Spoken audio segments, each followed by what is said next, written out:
Olá, caro aluno! Seja bem-vindo à videoaula do tema O Conhecimento na História da Filosofia. Ao final de seus estudos, esperamos que você conheça e identifique a teoria do conhecimento na história da filosofia e compreenda as correntes de pensamento racionalista e empirista. Vamos lá? Na história da filosofia, a teoria do conhecimento possui uma divisão que separa o conhecimento oriundo da razão daquele que parte da experiência. Aquele oriundo da razão é trabalhado pela filosofia racionalista, enquanto o conhecimento que surge da experiência é explanado pela filosofia empirista. O conhecimento racional trabalha com o saber dentro de processos racionais que podem partir de um conhecimento prévio, como é o caso da dedução, ou a partir de conhecimentos que podem originar um saber geral, que é o caso da indução. Na dedução, partimos de um conhecimento geral para chegar ao particular, como no exemplo a seguir. Todo homem é mortal. Alexandre é homem, logo, Alexandre é mortal. Sabendo que todo homem é mortal, posso deduzir que aquele que pertence à raça dos homens é mortal. Já no processo indutivo, partimos de casos particulares que podem constituir uma lei geral. Assim, verificando que sempre que o líquido exposto ao fogo evapora, posso deduzir que sempre que esse evento ocorrer, o resultado será o mesmo, a evaporação. Ou seja, o processo indutivo, no caso, é a propriedade de calor do fogo, uma característica particular, e a ebulição do líquido em contato com o fogo, uma conclusão generalista.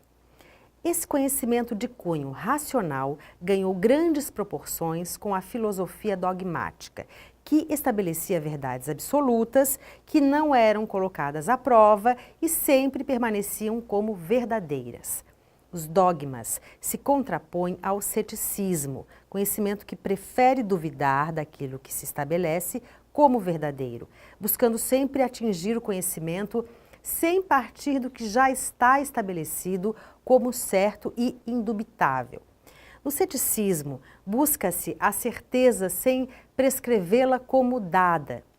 Contrário ao racionalismo, a filosofia também apresenta a vertente do empirismo, que afirma que todo conhecimento deriva da experiência sensível. Os objetos dados na experiência excitam nossos sentidos, promovendo sensações como frio e calor, cor, texturas e sensações que, em conjunto, constituem as percepções desses objetos.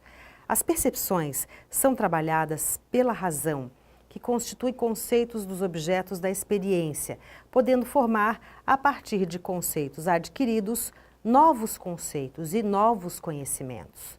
Como o exemplo do centauro, que é a reunião da ideia de cavalo com a ideia de homem.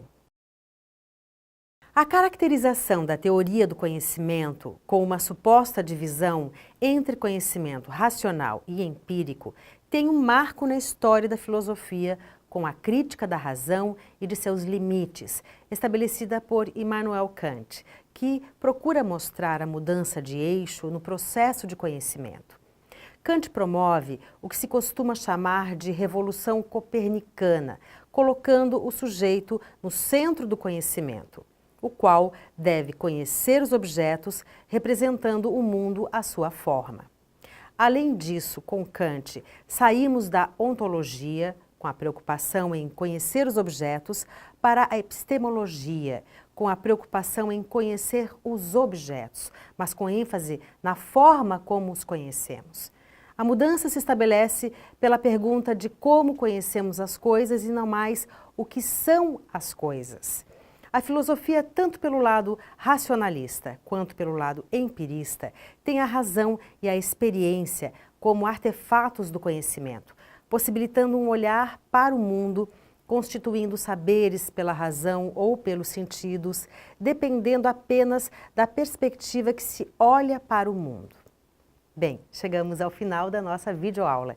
Esperamos que tenha aproveitado o nosso encontro e compreendido a distinção entre conhecimento racional e empírico.